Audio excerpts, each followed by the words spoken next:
अभी हम पहुंचे हुए हैं पंसलवा मंडी में, एक शमशान घाट की भूमि पर पहुंचे हुए हैं। और आप देख सकते हैं कि इस जगह पर एक कार्ड भी है, एक कंपनी भी है हमारे कैमरे के सामने। और भूमि पर अभी हम खड़े हैं। यह जो है शमशान घाट की भूमि कल बनी हुई थी। और इस शमशान घाट में त्रेता युग में जन्म लिए लंकापति रावण को लोगों ने अग्नि के हवाले किया। और इसी जगह पर काल्पनिक रावण की पुतले की दहन हुई। नमस्कार, आप देख रहे हैं जी न्यूज बिहार में, आपका स्वागत है। और अभी हम पहुंचे हुए हैं मुजफ्फरपुर जिला के पंसलवा में पहुंचे हुए हैं। लगभग ये जो आप देख सकते हैं वीरान सा जो जगह अभी दिखाई दे रहा है, इस जगह पर कल लगभग 5000 से ऊपर कलयुग के ऐसा कहिए कि योद्धागण, यानी त्रेता युग में जब रावण का वध हुआ तो उस समय किंधा नरेश की प्रजा बांदरी सेना थी। और कलयुग में जो है, कलयुग में जब कल रावण को अग्नि दिया गया तो कौन सी सेना थी बताने की जरूरत नहीं है, क्योंकि बताएंगे तो शायद आप लोग हमको गलत भी कहिएगा। लेकिन सबसे बड़ा सवाल ये बनता है कि आखिर रावण के अग्नि देने वाला जो व्यक्ति होगा वह कहीं ना कहीं रावण पुत्र ही हो सकता है। क्योंकि जब भी एक मृत शरीर को जब कोई अग्नि देता है हमारे शास्त्रों के अनुसार, तो उसका पुत्र देता है। और रावण जो है, रावण की यदि लोगों ने अग्नि दिया तो उसका पुत्र या परपुत्र हो सकता है। दूसरा सवाल यह है कि त्रेता युग में राम और रावण का युद्ध दिखाया गया, युद्ध शास्त्रों में दिखाया गया। और युद्ध में जो है किसी ने भी रावण के पीछे हिस्से या नीचे के हिस्से से वार नहीं किया। लेकिन कल जो है जब सीने के हिस्से से वार किया जा रहा था तो अग्निबाण जो है फेल हो जा रही थी। लगभग 5 बार अग्निबाण जब फेल हुआ तब जाके रावण के जो ये यहाँ जो काल्पनिक शरीर का जो पुतला बनाया गया था उसके नीचे से लोगों ने अग्निबाण लगाया, तब जाके शरीर के ऊपर का हिस्सा जो है जल पाया। बहुत बड़ी सवाल यह है कि हम आज सुबह में यहाँ पहुंचे हैं, और पहुंचे हैं इसलिए कि आपको ये देखें कि रावण की जो हड्डी उड्डी बची है कि नहीं बची है। लेकिन पंसलवा मंडी के जो लोग हैं, इस एरिया के जितने भी लोग हैं, रावण का हड्डी को भी नहीं छोड़ा। क्यों नहीं छोड़ा? क्योंकि इसलिए नहीं छोड़ा कि हड्डी बहुत काम की चीज है। अब आप समझ सकते हैं कि लोग कहता है कि हाथी के जीने से 1 लाख फायदा और मरने से 5 लाख फायदा। क्यों? तो कहते हैं कि जिएगा तो 1 लाख फायदा है, खाएगा ढेर सारा और ढेर सारा जो है सोच करेगा, लेकिन मरने के बाद उसकी हड्डी काम में आती है। उसी प्रकार लंका नरेश यानी लंकापति रावण की जो हड्डी यहाँ पर थी, उसको डंडे की हड्डी को लोगों ने नोच नोच कर अपने घर ले गया।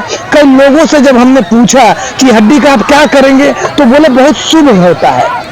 बोले क्यों शुभ होता है? यह एक जो है पापी इंसान है और इसकी हड्डी कैसे शुभ होगी? बोले नहीं, रावण बहुत सही इंसान है और इसीलिए तो उसकी हड्डी भी बहुत सही इंसान है। चलिए, इस बात को अगर हम इग्नोर भी करते हैं कि भाई चलो लोग जो है नासमझी का शिकार है, तो शास्त्रों के अनुसार रावण को मारने के बाद ब्रह्म दोष लगा था।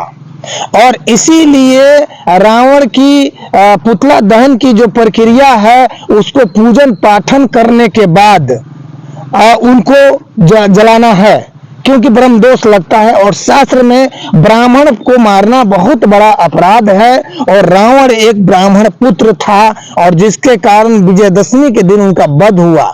लेकिन यहाँ पर जो है वध और उनका अग्नि शमशान जो है एक ही साथ विजयदशमी को किया जाता है।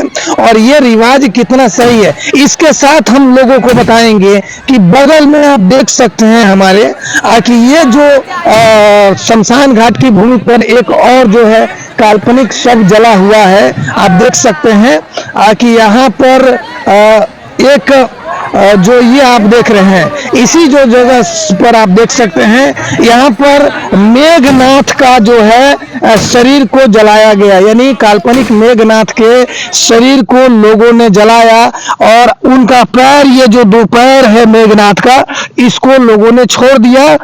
ये भी नहीं निकल पाया होगा इसलिए छोड़ दिया, नहीं तो इसको भी लोग जो है लेके चले गए होते।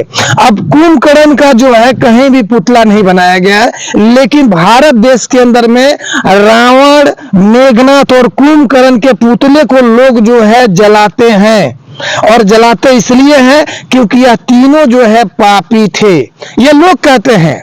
शास्त्र क्या कहता है कि अगर यह तीनों पापी थे तो इतने बलशाली और विद्वान कैसे थे, जो हर चीज को जानते थे। लेकिन सबसे बड़ा सवाल यह है कि त्रेता युग में राम को रावण से लड़ना पड़ा, यानी स्वयं भगवान को रावण से लड़ना पड़ा और वध करना पड़ा। 84 दिनों तक चली युद्ध में रावण 84 दिन के बाद जो है वध हो पाया रावण का। लेकिन आज जो रावण को जलाने के लिए रामा अवतार का एक भी आदमी नहीं आता है, सब रावण अवतार के लोग आते हैं। अब आप कहेंगे कि रावण अवतार कैसे हो सकता है, जरा सोच कर देखिए। आखिर आप रामा अवतार के किसी भी शास्त्र में बता दीजिए, आखिर राम ने अग्नि दिया हो रावण को, और रावण के पार्थिव शरीर को वध के बाद से किसी ने यह नहीं दिखाया है कि कहीं जलाया गया या फिर पंच तत्व में विलीन किया गया, ऐसा कहीं भी नहीं दिखाया गया। लेकिन एक व्यक्ति को शरीर, पार्थिव शरीर को जलाने की जिम्मेदारी जो है उसके पुत्र पर होता है, और जो भी लोग इनको जलाया है वह रावण पुत्र ही हो सकते हैं। अब सवाल बनता है कि अगर रावण पापी था और उसको जलाकर लोग जो है राम का स्थापना करता है, तो सबसे पहले घर घर में जो रावण जन्म लिए हैं, जिनके हृदय में रावण जन्म लिया है और जिनके सोच में रावण जन्म लिया है, उसको जलाने की जरूरत है। और लेकिन यहाँ पर लोग इस रावण को जला देते हैं और इस रावण के सारे गुण को अपने अंदर उतार लेते हैं। उतारने का कारण आज जो है देश के अंदर क्राइम एकदम चरम सीमा पर है। और अगर रावण भी जो अगर क्राइमर था तो सीता का हरण किया था इसलिए क्राइमर था, और ऋषियों को परेशान किया था इसलिए क्राइमर था। तो आज की जो जनता है जो रावण दहन करने पहुंचती है, वह भी तो कहीं ना कहीं रामा अवतार से तो आए रही है, क्योंकि राम जी जो है को पुरुषों में उत्तम पुरुष कहा गया। तो क्यों कहा गया? क्योंकि वह जो है त्यागी पुरुष थे, और त्याग के कारण प्रजा के लिए अपनी पत्नी को भी जंगल में पुनः छोड़ दिए थे। लेकिन कल जो राम आए ठाट बाट से, उनका अग्नि बाण फेल हो जा रहा था, और इसलिए फेल हो जा रहा था क्योंकि उनके पास त्याग की भावना नहीं थी। और जब त्याग की भावना नहीं थी तो 5 अग्नि बाण जो है फेल हुआ, और तब जाकर वह कल के आने वाले जो राम लोग हैं वह लोग नीचे से वार किया, अग्निवार को नीचे से चलाया, तब जाके ये दशानंद की को दर्शन हुई और दशानंद की इस पार्थिव शरीर को अंतिम समापन हुआ। और आप दशानंद पुत्र के हम 100 पर खड़े हैं, 100 अर्थी स्थल पर हम खड़े हैं। आप देख सकते हैं यहाँ पर वीर मेघनाथ को जलाया गया था, और इसी जगह से इनके बस बगल में आप देख सकते हैं हमारे कैमरे पर कि ये जो है ये भूमि भी, जिस भूमि पर हम अभी चल रहे हैं, ये भूमि भी बहुत ही खुशनसीब है कि लंकापति रावण का सब यहाँ दाह संस्कार होता है। देख सकते हैं ये लंकापति रावण, त्रेता युग के लंकापति रावण दशानंद, जिनके 10 सिर हुआ करते थे, इसी जगह पर जो पैर स्थल हुआ, ये उनका पैर स्थल हुआ। और इतनी बड़ी विशाल शरीर कि शायद हमको लगता है कि कलयुग में उस तरह का शरीर किसी की हो नहीं सकती है, सतयुग और त्रेता में भले हो सकती है। और मैं दर्शकों से कहूंगा कि आप इस प्रथा को कितना सही कहते हैं और कितना गलत कहते हैं, यह हमारे कमेंट बॉक्स में जरूर लिखें। लेकिन इतना जरूर लिखें कि आखिर एक व्यक्ति को अग्नि देने का काम कौन करता है? तो जाहिर सी बात है कि उसके खून से संबंध रखने वाले यानी रक्त से संबंध रखने वाले लोग ही उस व्यक्ति को अग्नि दे सकते हैं। और अग्नि देने वाला व्यक्ति कौन हो सकता है, रावण को अग्नि देने वाला कौन हो सकता है, ये मुझे बताने की जरूरत नहीं है। लेकिन यह जरूर मैं बताऊंगा कि राम और पुरुषोत्तम राम ने अग्नि नहीं दिया था। यह चीज आप भी जानते हैं और हम भी जानते हैं। और मैं दर्शकों से कहूंगा कि आप मुझे धर्म का विरोधी नहीं माने, मैं केवल वह सत्य बात बोलता हूं और सत्य बोलना मेरा नैतिक कर्तव्य है। तो आप यहाँ के वार्ड पार्षद भी हैं और दुर्गा पूजा समिति के अध्यक्ष भी हैं। काफी अच्छे नाम के मोहताज भी आप नहीं हैं। हमको सर एक सवाल है कि एक पार्थिव शरीर को अग्नि कौन देता है? पार्थिव शरीर उसके माने रिलेटिव देते हैं, पुत्र देते हैं, नाती देते हैं, पोता देते हैं, यही लोग देते हैं। अग्नि शरीर जहाँ शमशान घाट में पहुंचाया जाता है, वहां पर अन्य भी कुछ सहयोगी लोग भी जाते हैं। वो लोग कौन होते हैं? पति प्रधान समाज के लोग होते हैं। समाज के लोग होते हैं।